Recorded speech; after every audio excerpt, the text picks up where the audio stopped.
Do these book marketing thoughts sound familiar? My message doesn't matter. It has to be perfect. I'm so not worthy. It's going to fail. I'll never do it as good as she does it. It's all out of my control anyway. Gosh, marketing doesn't come easy for any of us, does it? That's why I invited my friend Amy Wicks to be my guest this week. Amy is a faith-based Enneagram coach, the author of 2 books, including Should Christians Use the Enneagram, and host of the Simply Wholehearted Podcast. Amy's also a wife and mom of 3 who loves giving her time to the moms at Radiant Church in Kansas City over a good cup of coffee. Amy's my go-to coach for all things Enneagram, and one of the first people I thought of when I started this podcast. We all approach book marketing differently, and I couldn't wait for her to come on and share how our different Enneagram types play a part in our book marketing. So if you're not familiar with the Enneagram, it's a self-awareness tool that has 9 types that we each identify and lead with. And I'm going to let Amy tell you all about it, and she's going to go through each of the 9 types and talk through our core fears we may be experiencing as we market our books. Plus, she's going to give us some tips to overcome those fears. Then I'm so excited to tell you, Amy has the Wholehearted Enneagram online summit coming up next week. If you're listening when this airs, it's free and it's August 23rd through the 27th. It's 5 days of incredible speakers who represent a variety of Enneagram numbers and coaching us on how to apply the Enneagram to motherhood, our relationships, and our day-to-day life. Hello, book marketing is part of our day-to-day life, right? You can sign up for free at bookmarketingmania.com/summit, and I'll put the link in the show notes. Or if you want to catch all the sessions at your convenience, or you're listening to this episode later, you can purchase an all-access pass to get all the recordings. It's going to be amazing, just like today's episode. I love Amy's passion for the Enneagram, and I can't wait for us to dive in. So let's get to it.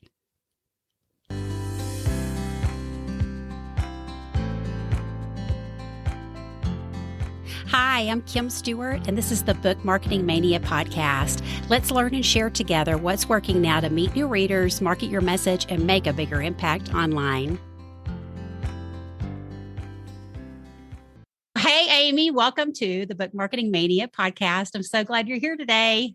I am thrilled. Thank you so much for asking me. We're going to have so much fun. Yes, we are. And so y'all heard in my intro all the formal stuff about Amy, but I want to ask you, can you share a fun fact with our listeners that they may not know about you when they start following you or connecting with you on this interview? Oh my goodness. There are a lot of things because, well, I'm a funny person, but one of the things is that I've broken 23 bones. Oh my gosh. I didn't know we had that many. I know. Yeah, true story. I was a little bit of an accident prone, a little bit of a klutz. And maybe for a season of life, I was just fragile. I don't know, but it's true. It's been a while. During COVID, I was playing football with my son and I broke my finger. But that's the last bone I broke. And sadly, it was one of those, I can't remember the name of it, but it didn't really repair. So I feel it every time I type. So I'm like, anytime I'm writing, it's a labor of love. You do a lot of writing, right? Podcasting. Oh my gosh. Oh, well, that's interesting to know. Okay. So what we're talking about today is the Enneagram, and you're my favorite Enneagram coach. You know, here on the Book Marketing Mania podcast, we're talking about all the things authors can do to market their books, but we only want to, take action on the things that work for us and our readers, our personality styles, especially our values and our goals. So that's why I wanted to bring you on today, is just to kind of talk through the Enneagram and the different Enneagram types and how they play into our marketing strategies. So I'm going to ask you first about the Enneagram for those that haven't heard of it before. Can you kind of share with us an overview of what that is and why it might be important to know our individual Enneagram types? Kim, this is such a good question. And I love that you are taking this idea, this concept of Enneagram and putting it to the book launch process. It's invaluable because if we're going to get nerdy, the Enneagram basically, there's a Greek word to it and all that sort of stuff. And if you break it down, it means 9-part diagram or 9-part picture. So you see these pictures of the Enneagram all over the place, right? And it looks like this weird star shape. Well, it's 9 points of a shape and a drawing.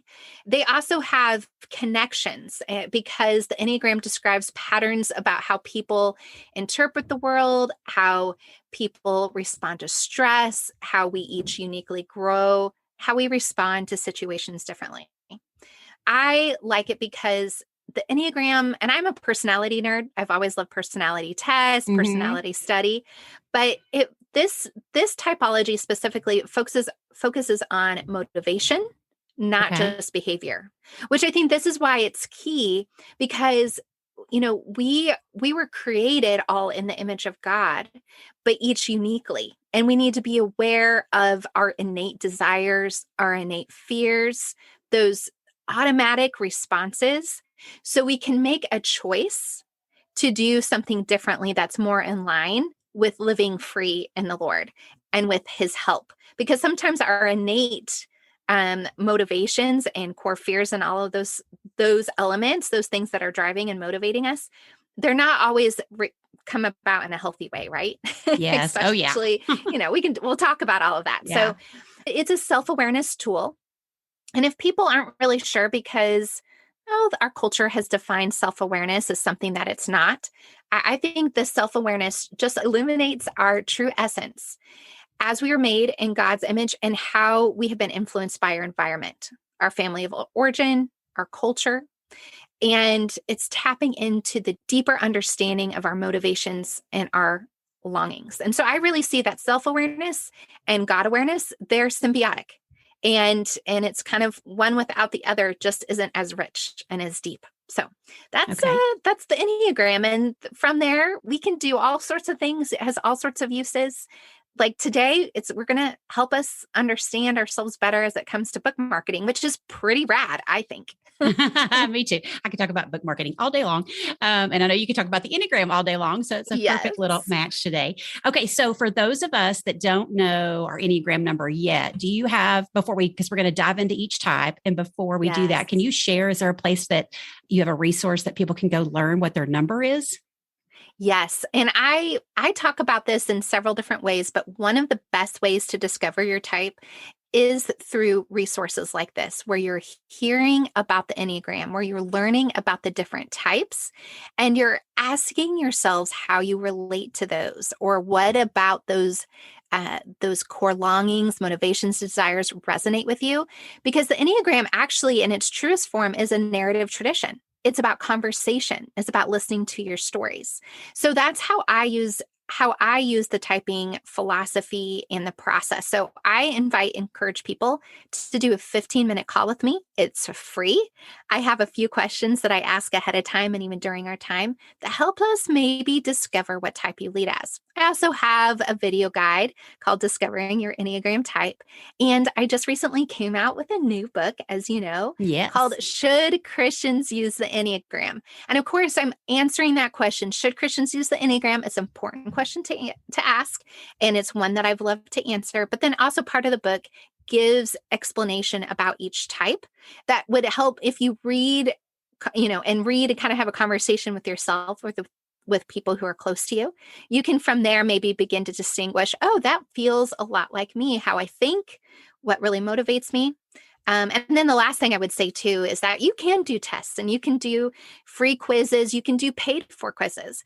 The best way is to give yourself time and really ask yourself these hard questions. And what did you do before the world told me what I needed to do? Because that's an important, caveat there. And you're going to answer a little bit differently if you think about your high school self as compared to now.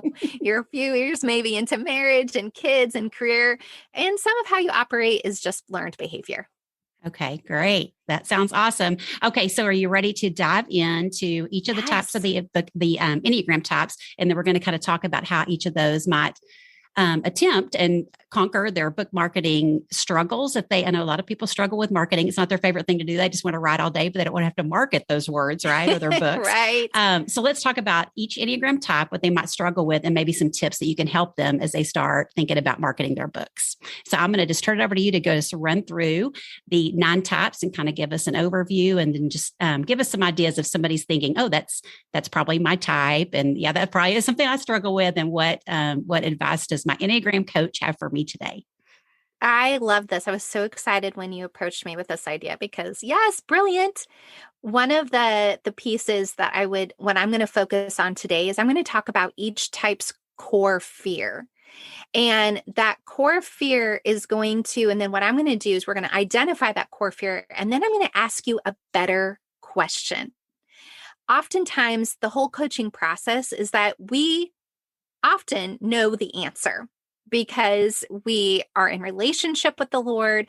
We know what the Word of God says. We know what the Holy Spirit is saying, but sometimes we need someone to help us get to the answer that's just beneath the surface. And so that's what I hope today is I'm going to give you some questions that couple with some action points. And then last but not least, the overarching theme, I think, is you need to have a team. You need to have at least a person who can help you through the book marketing process.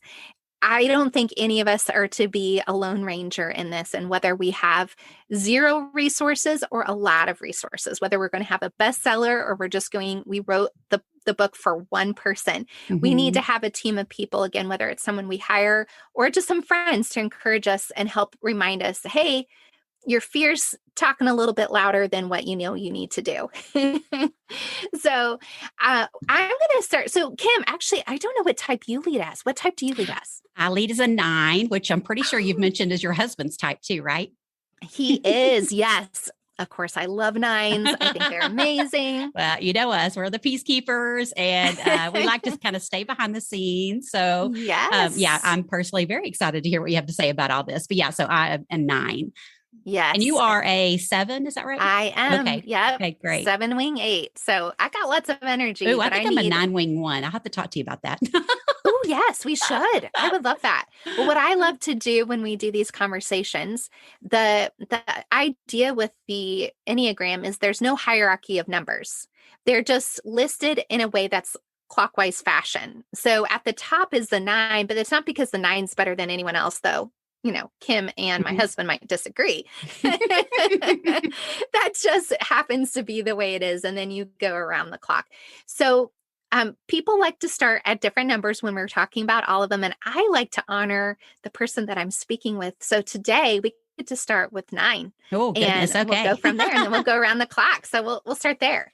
So the 9's core fear is being in inner or outer conflict and losing connection with others or feeling overlooked. And this is where we go, dun, dun, dun. It's as if your presence may not matter. I mean, whoa, that is intense. So the idea of marketing your book, can we just see for a minute how challenging that could be and how it could hit on these core fears? And that's what I think is so fascinating as I was, preparing for this and all of that. I'm like, oh, wow, it's amazing how our fears can really limit us. And this is where the Enneagram is acknowledging them, but not giving. The transformation happens when we choose to not give into them. So if you're a 9 and your fear is that you're going to get your book out there and it's going to confirm that your presence doesn't matter, that your message doesn't matter, what you need to do instead of dwelling on that possibility is that you need to ask how or who can get me out of my comfort zone. What do I want from this book launch? What are your goals? What are your dreams and desires? And then when am I going to give time to this dream and this book launch and stick to it? How am I going to carve that out? Does that make sense? Yes, it does. And I love when you say, stick to it. And back to your point about having people around you, right? Whether it's somebody you pay for or just have an accountability partner, even, just to kind of hold you to what you say you're going to do and also encourage you, right? Because I do think, Yeah, I mean, I haven't read a book, but I imagine if I do, you would probably describe me to a T, right? Yes. So I think just, having people around you that can talk that into you and talk truth into your fears and just realize you are making a difference, right? That we are only called to write a book for one, Yes. But getting wrapped up in all that I'm coming fresh off of the, at the time of this recording, fresh off the Spark conference. And that was talked a lot about, with all of us Christian podcasters and just, you hear somebody's numbers and you just think, oh, but my podcast isn't going to matter, but we know better. So, right. Oh gosh, I could talk to you about that all day long. Okay. So next number. No, so that's me, good. the 9. And I imagine we have many listeners that are 9s also. So give us a shout out if whatever number you identify with, we want to hear. We'd love to hear it. Yes. And remember, your message matters. There's so much value to it. So get to it and get out of your comfort zone. Okay. So the type 1 fears being wrong, being corruptible, making mistakes, or being unworthy. So perfectionism is going to trip you up here. That is going to be your challenge, to look perfectionism in the face and make a different choice. And that is ask where you need to loosen up on your procedure of your book launch and lower your standards of perfection. Now, this doesn't mean lower your standards of excellence, but what is unrealistic? What is actually not attainable? What is not healthy for you to take on yourself? And then the critical piece of this, and this is a challenge for someone who has the idea of perfection, and that is that you need to delegate. Other people may do it differently than you, but they can do just as good of a job, even if it looks a little different. You can have a successful and good outcome with their help instead of taking on all the responsibility and shoulder it unnecessarily. So that is for the type 1. All right, your type 2, they fear being unwanted, rejected. Oh boy, the rejected piece, dispensable and unworthy because of selfishness. So I hear plenty of Christian authors or podcasters or Instagram people, they shy away from this idea that they call self-promotion. Oh, I just don't want to self-promote. It feels icky. Yes. Okay, so I get it, but I'm going to roll my eyes and say, who are you called to serve? Is this about you anyway? I'm all getting. I love that. Yeah. You can't see on the video her preaching finger going on. I am my preaching finger. So who deems you worthy? Who deems this message worthy? Who gave it to you? Who gave it to you to steward? This isn't about self-promotion. This is about promoting the message the Lord has given you. Yes, does that mean your face needs to be out there a little bit more? Yep, God created it. He's proud of it. You need to learn how to embrace it, flaws and everything. And, this is ultimately God has called you, He's equipped you, and He deems you worthy. It's through Him that you are worthy to steward this message. And ultimately, too, the next question I would ask is, what dreams has God given you to give your best yes to? For the 2, the priorities are really, really challenging because they're so busy helping everybody. But your message is worthy of stewarding. And if the Lord has given you one and you've written that book, it's time for you to stop promoting everybody else's for a season and promote your own. And I know that's easier said than done, but that's where you need to give your best yes. That's a good word. Oh my gosh, that's a good word. I'm preaching today. I've struggled with, am I a 2? But I think that's such a good advice for 2s, especially because, we all want to support each other, right? When we have books to launch, and we all do a great job of that in our community. But there is definitely a season that, right, you have to kind of pull back and go, okay, I've got to focus on this message God's given me. So I love that you said that. Yeah. Easier said than done, but got to do it. Yes, so true. All right. For our type 3s, you fear being perceived as a failure. You fear being called out or someone saying that you are incompetent, or worst of all, being worthless. Man, those are hard hitting. And the deal with books and putting yourself out there, those are measurable. They're not only measurable by yourself, but other people. So there is something extremely vulnerable about putting out a book. And then if these are your worst fears, It's going to be a struggle. So you will, as a type 3, you'll have a great plan of success for your launch. You will have identified what that path looks like and what you need to do. But you as a 3 need to be aware of the burnout and the incorrect matrix. Because again, the world is going to have its standard and God has its standard. And that's where he has a measurement that's what you need to fall in. And you need to ask the Lord what his design and his plan and his idea of success is for this book launch. So you need to ask what action is actually motivated to keep an appearance of success. What things are you doing to just maybe you even say something that makes it sound like the book has done better than it has. You might be, tempted to do that, or be throwing out like name dropping and stuff like that when you just need to rest in the fact that the Lord has called you. He has given you this message. The other question is to ask is my spirit of competition motivating me to an unhealthy level of drive? Wow, that was a tongue twister. That's a hard one. Yeah. Yeah. Because 3s don't need to be told to work harder. Mm-hmm. They actually need to hear, how can you rest in God's care for the message that he gave you? So there's an element of you got to put hard work in it. Now you know the path to success and you have it laid out. But while there are some no's that you're going to have to give, you don't want to get to the end of it and be so burned out that you're going, I never want to do that again, or your family can't stand you anymore because you're terrible to live with. Yes. So ultimately, the question is, how can I rest in God's care for my message? So I've worked with a lot of 3s that are authors. Yes. And they work really, really hard. And they're just worn out after a book launch. So yeah, that's great advice. Yes.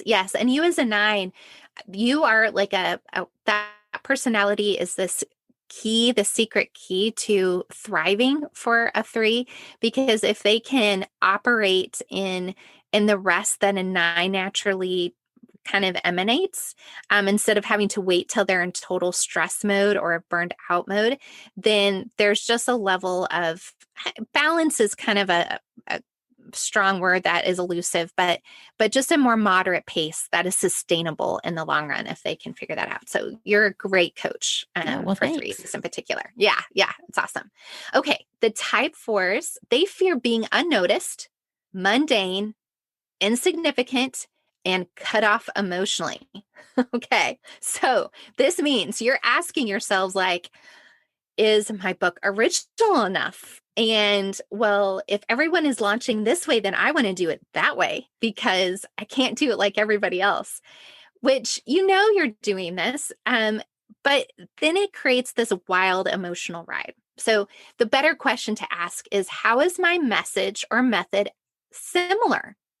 Be okay with finding the similarities and celebrating those, and then figuring out from there, what is it that you actually want to do differently that's going to be beneficial? And it's just going to be suited better to your personality, the limitations that you have, the energy that you can give to it.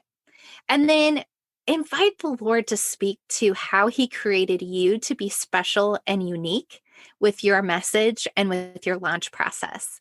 He is the giver of your creativity. I have a couple of 4 friends that they have done this, and their launches have been so uniquely reflective of their personality and their season of life in a way that is just so cool.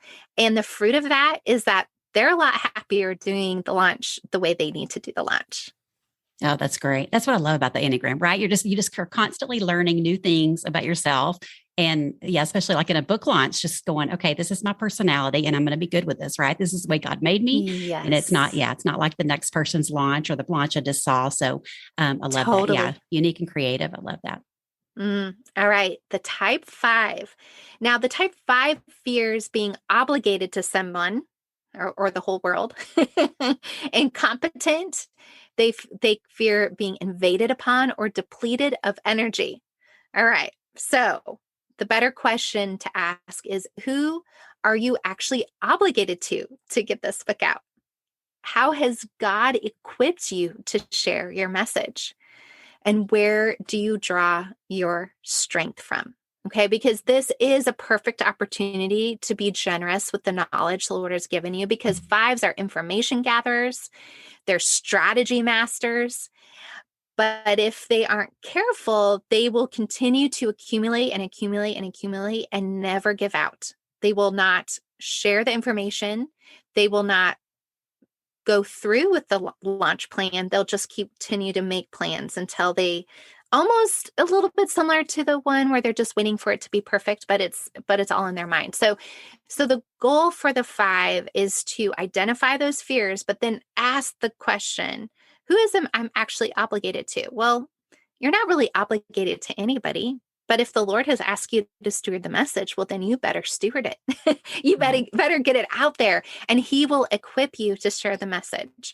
And, if you don't feel like you have the strength and energy, well, the Lord will give that to you. And that's where that team comes in, or that person that comes in that can help you just get to the next step, which is all we're asked to do, the next right thing. Okay. Right. I love our 5s. All right. For the 6s, you fear being blamed, abandoned.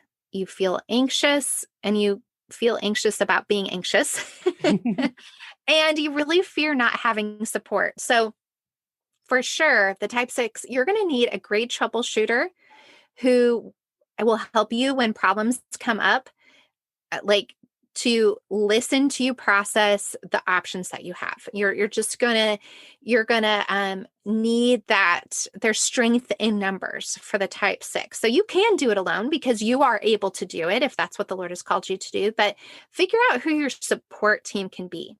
And then I always am asking the 6s, because the 6s are masterful at what if scenarios and worst case scenario thinking. And so instead of just keeping those all in your mind, get them down on paper, journal it, type it out, speak it out, whatever you have to do, and ask, what is the very worst thing that could happen?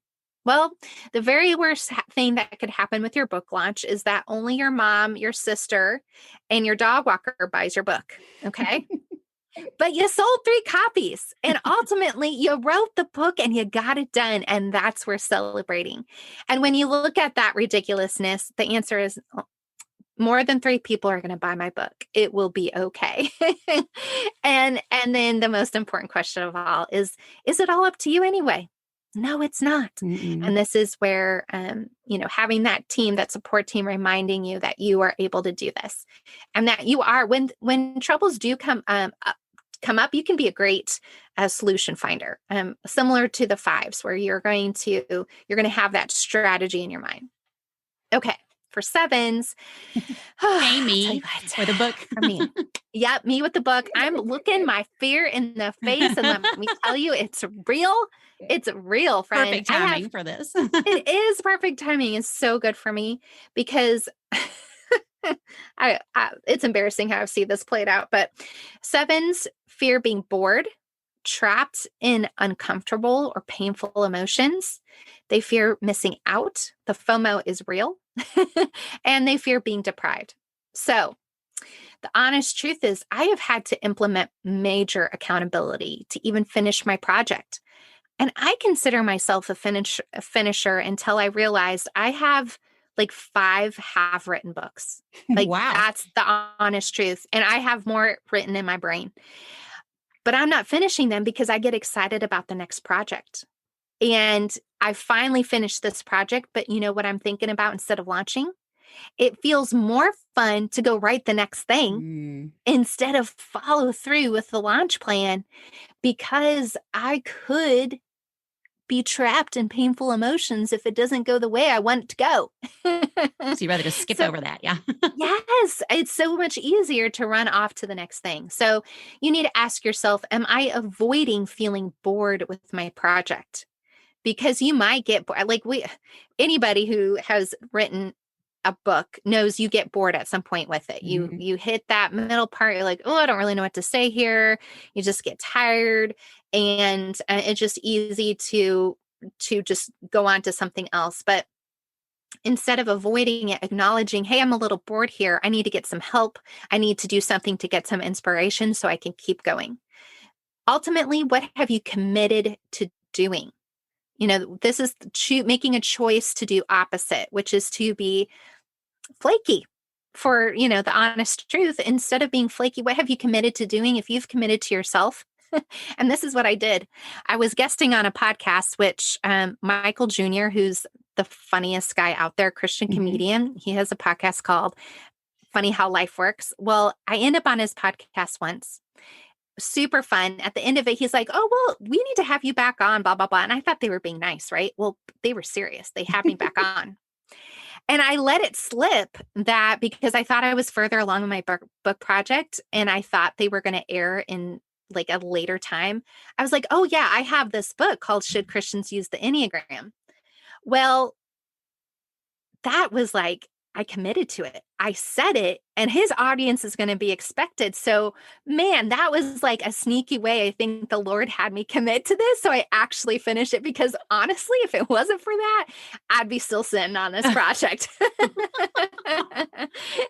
So that's my true story there behind the book and the process of that. And ultimately, this is where the team or the person comes in is who's going to help me celebrate no matter the outcome. And I know my family will. My family will just celebrate that mom finished this project. And that's going to be the matrix that I choose to just appreciate and to celebrate. Okay, last but not least, I know a lot of people tend to start out with the 8s, but today we're ending with the 8s. I appreciate them for listening all the way through because they fear injustice. You may have felt it was very unfair that I'm ending with you, but that's the way it is today. And I'm married to an 8. Oh, girl. And I'm married to an 8. If you can imagine that. I can. It's actually a great combination. So, but they fear being powerless, harmed, and at the mercy of others, especially when it comes to vulnerability and honesty. So they don't want to be controlled by others, whether physically or emotionally. So an 8 is going to have passion. They really are all in or all out, but they might also be suspicious about the process. Like, how are the matrix rigged anyway? What can I do about getting on the New York Times bestseller list, or the other extreme, like, forget it. I'm not going to even try because it's all rigged anyway, right? So they're going to vacillate between that. So ultimately, the question is to instead, what do I have to give others?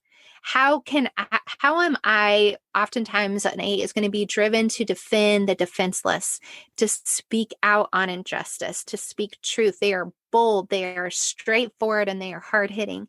And that is a message that God has given to you. And that is who you're ultimately going to answer. The thing to kind of process through, almost like a 6, all right? Worst case scenario. What's the worst thing that can happen here? Well, when you go down that path, it's not so bad.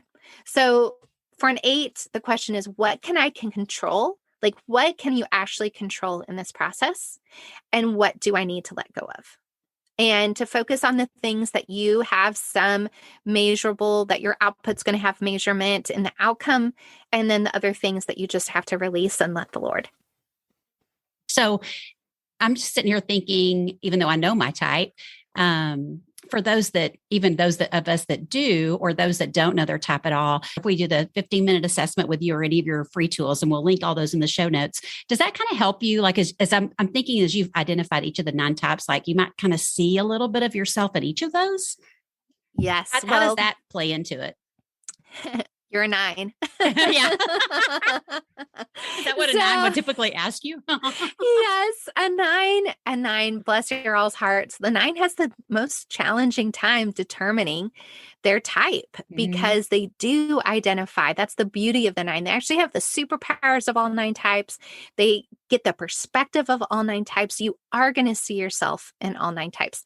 But ultimately, then the bigger picture is that we are all 9 types. We are not just one type. We actually lead with the type, because if we're made in the image of God, who possesses all of these character traits and beyond, because we're just a mere reflection of our Creator, we do resonate with maybe more than one type.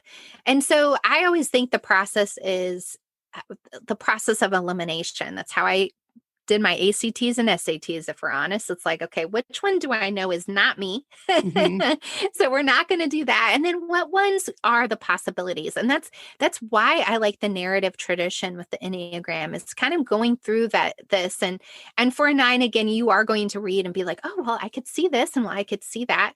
And then so when I'm talking to someone, the goal is to have some familiarity with the Enneagram. And then when we're together, I usually ask this one question: how did you make your decision about your post-high school choice or career choice? And that conversation illuminates a lot for me. I get to understand why they made the decision and how they made the decision and what happened after that and how they felt about it. And that leads me to some other questions that we can pinpoint. What is the message your heart longs to hear? What does stress look like for you? What does it look like when you know you're doing really well and things are going good? That maybe are even out of your control, but you know you're in a good place with the Lord and with your people emotionally and in relationships. Okay, so again, we're going to put all the resources in the show notes that Amy has to share. And I did mention it in the intro. She does host the Simply Wholehearted Podcast, and you have gone through quite a few episodes where you've had a particular guest on and mentioned their type and kind of ran through their personality and especially if they're a mom, the challenges they're facing. And it's so helpful to listen, like you said, just to listen to that narrative of each episode and really relate to, is that me? Is it not me? Or, how they face different circumstances. So tell us also some other resources you want to share. I definitely want to hear about your book as well as an event that we'd love to hear more about. Yes. So if you're listening to this live, it's called the Wholehearted Enneagram Summit. And I am the kind of person who I want to gather all my friends because I want to introduce my friends to, my other friends, and I want them all to be friends. Like that's the best thing in the world. And so retreats and conferences and events like that, that's my jam. Well, I wasn't just with this year, wasn't sure what it was going to hold, but I think an online summit might be really fantastic to take someone who just at a glance maybe consumes the Enneagram, sees the meme and goes, oh, that's funny, to seeing that the Enneagram can actually be a tool of transformation. So I've gathered amazing speakers from all over the world. Literally, we have a gal who's lives in Malaysia and is a coach and was fantastic. And we have 5 days of speakers and events. So if you're hearing this live, you can just hop on, you can check out the Wholehearted Enneagram Summit. And if you decide, you can actually get an all access pass and you can keep the recordings and listen to all of them at your leisure. So it's, that's going to be a fabulous way to hear from all the Enneagram types. We have all of them represented and to hear more information. Another thing I would just kind of give a shout out, one of my favorite books is Marilyn Van Sill's Self to Lose, Self to Find. And she's actually going to be part of the conference. Yeah, she's one of the earlier Enneagram teachers. And I kind of see her as maybe a mother figure in the Enneagram world, so to speak. And she's a 9. You would love her. But anyway, it's a great book. It's not super long. It's definitely from the Christian perspective. And it just talks about the invitation Jesus gives us about losing ourselves in order to find ourselves in Christ. So I just it's a great one. So that's definitely a resource I would recommend as well. Okay, great. Yeah, we'll definitely put the summit. That's so exciting. And then the book you just mentioned. And then will you tell us a little bit about your book again and where can people find it? Yes, it's called Should Christians Use the Enneagram? What it is, what it's not, and how it can change your life. And you can find that on my website at simplywholehearted.com. And I'm on Instagram as Wholehearted Enneagram. And that's really where I like to hang out. Instagram's kind of my place and have fun there and share the stories about, I get to brag on my kids and I love that. The podcast and stuff. Yeah. Get to know Amy on Instagram and you'll see her beautiful memes. Like she was just talking about, you see the memes, but you want to dig into those more, but it's nice to see those graphics come through your feed and you're like, oh yeah, that's me. That's a 9. Or, I love those. I love those. Okay. Well, great. Well, thank you so much, Amy. I sure appreciate you coming on to share about the Enneagram, and hopefully everyone has kind of recognized themselves in one of those types. And if they want to dig in more, they can definitely reach out to you for a free assessment. So I so appreciate it. Thanks so much for being here. Thank you, Kim. This was so much fun. So I'm dying to know what number you identified with the most. DM Amy or I on Instagram. I'll put our links in the show notes because we would love to hear. Also, don't forget about Amy's Wholehearted Enneagram Online Summit coming up next week. If you're listening live, it's free and you can sign up at bookmarketingmania.com/summit. And I'll put the link in the show notes too. I'll also put links to Amy's free Enneagram assessment and her free 15-minute coaching call, plus a link to her new book, Should Christians Use the Enneagram? So, when we think about marketing and those core fears start popping up, let's remember what Amy said and let's all ask ourselves, who is going to help us celebrate no matter the outcome? I want to cry. I just love that so much. We can't do it alone, friends. We're all in this together. That's all for now. I'm so grateful for you, and I'll see you next week.